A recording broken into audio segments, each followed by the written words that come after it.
Tanyakan kepadanya, Wahabi itu apa definisinya? Salafi, tanya padanya, apa definisinya Salafi?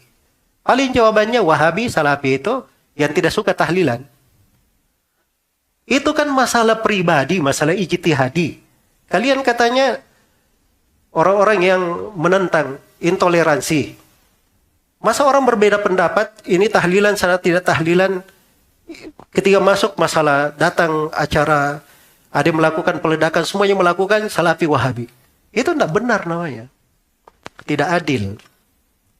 Ya, dan kita memaklumi saja kalau ada orang-orang yang seperti itu.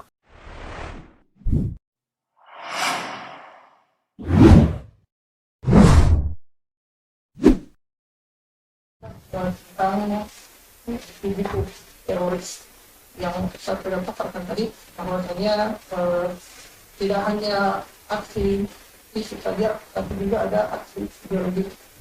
Dan kita ketahui bersama saat ini belum ada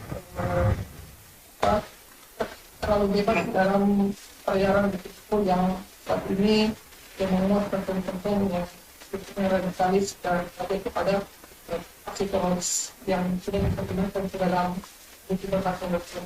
Mungkin ini dia masukan kepada Badan Istanbul Provinsi Sulawesi Selatan dan mungkin bisa memberikan masukan dan pandangan Terkait dengan buku-buku. Iya. Ini memang harus disebutkan ya dari buku-buku yang berbahaya. Dan ini menjadi masalah di Indonesia ini dan saya sudah terangkan.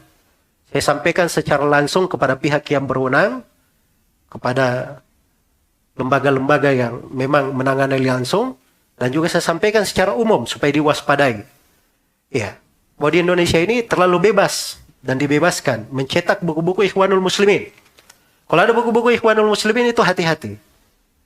Ini sumber radikalisme Ikhwanul Muslimin. Iya. Dari buku-buku Sayyid Qutb, Fi Dhilalil Quran diterjemahkan sudah menjadi cetakan yang kesekian puluh. Dijual di toko-toko buku besar terkenal di Indonesia. Dan di dalam buku ini Sayyid Qutb mengafirkan seluruh pemerintahan yang ada di atas muka bumi. Iya. Dan berbagai kerancuan pemikiran yang ada di dalamnya ditulis oleh para ulama buku-buku tentang kesesatan pemikiran Sayyid Qutb di Dhilalil Quran dan di tempat-tempat yang lainnya. Demikian pula buku-buku Hasan al-Banna, buku-buku Abu La'la al-Maududi, iya. Buku-buku Abu Qatadah al-Filistini, Abu Muhammad al-Maqdisi. Ini semuanya orang-orang yang mengarahkan kepada pemikiran yang ekstrim. Sampai Abu Muhammad al-Maqdisi itu punya buku tentang syariat untuk memerangi aparat keamanan. Itu ada. Iya. Itu ada sebagian buku tentang kafirnya negeri-negeri oleh Abu Muhammad al-Maqdisi ini. Itu sudah diterjemahkan oleh sebuah pustaka di Solo. Dan dibagi di salah satu toko buku besar. Saya dapat di toko buku besar itu. Saya melihatnya di sana. Itu tulisan Abu Muhammad al-Maqdisi. Di antara orang yang sangat ekstrim sekali. Dia ikut pergi jihad di Afghanistan. Di sana diambil pemahaman takfirinya. Dan dia mengafirkan berbagai negara. Dan dia ini yang menjadi muftinya orang-orang Al-Qaeda. Terus berkembang ya. Al-Qaeda itu sekarang berkembang, dia menjadi ISIS. Dan di ISIS itu sendiri sekarang ada mufti mereka angkat. Namanya Turki Alban Ali. Walaupun dia sudah meninggal 2 tahun lalu. Kena bom di wilayah mana begitu. Terus ada lagi mufti mereka satu. Namanya Ahmad Al-Hazimi. Ini tinggal di Mekah orang ini. Sekarang di penjara oleh pemerintah Saudi Arabia. Iya. Jadi ini orang-orang punya pemahaman, dia punya buku-buku, punya rekaman-rekaman suara, punya pelajaran-pelajaran di internet, potongan-potongan suara disebarkan. Ya. Dan ini memberi doktrin kepada anak-anak muda kita. Jadi kalau saya tidak sebut nama-nama buku ini, saya tidak sebut nama-namanya, nama orang-orang itu, bagaimana mungkin orang tahu? Ya jadi undang-undang IT sekarang ini bikin kita takut juga ya, menyebut nama-nama. Ya cuman apa boleh buat, ini harus saya sebutkan. Karena ini dari hal yang sangat penting di dalam pembahasan. Semoga Allah memberi taufik kepada semuanya. Ini Ustaz ada pertanyaan, ya kita ringkas, kita bisa jadikan satu. Subhanallah mengenai ya orang yang mengatakan bahwa radikalisme ini bersumber dari yang namanya salafi atau wahabi atau salafi wahabi. Jadi perlu penjelasan dan pelurusan dari Ustaz. Dan ada juga yang di sebelahnya sebelumnya bertanya, ada ketakutan dari orang tua ketika anak-anaknya, pelajar, mahasiswa berburu dengan kelompok atau sesuatu yang mereka sebut dengan istilah salafi atau wahabi. Nah, bagaimana nasihat Ustaz tentang hal tersebut? Ya. Iya. Jadi kalau ada statement-statement seperti itu, kita menanggapinya biasa saja.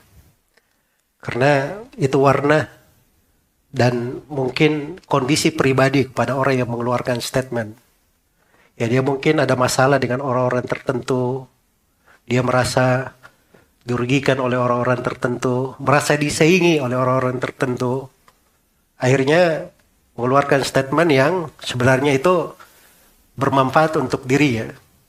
Kalau ingin berbicara adil dan kita memikirkan solusi pada hal yang menimpa negeri kita ini, kita bicara secara kebangsaan, apa yang dengannya merupakan solusi untuk bangsa dan negara, harusnya kita itu mencari akar-akar dan sumber pemikiran terorisme itu tadi.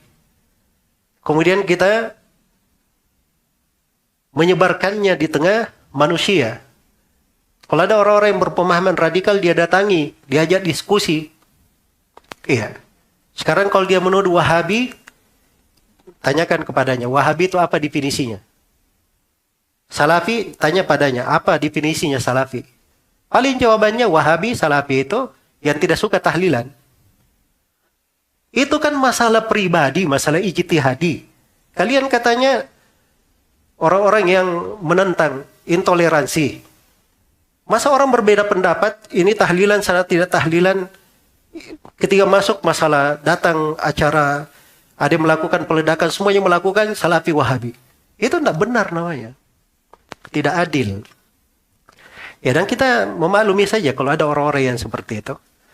Ya, dan ini masa seperti yang saya katakan tadi, masa kita perlu bersabar. Iya. Dan seorang itu tidak dilihat pada ucapannya. Dia dilihat pada perbuatannya. Apa yang dia lakukan untuk Allah Subhanahu wa taala itu akan kekal. Dan itu akan tetap. Dan apa yang dia kerjakan karena Allah Subhanahu wa taala itulah yang bermanfaat.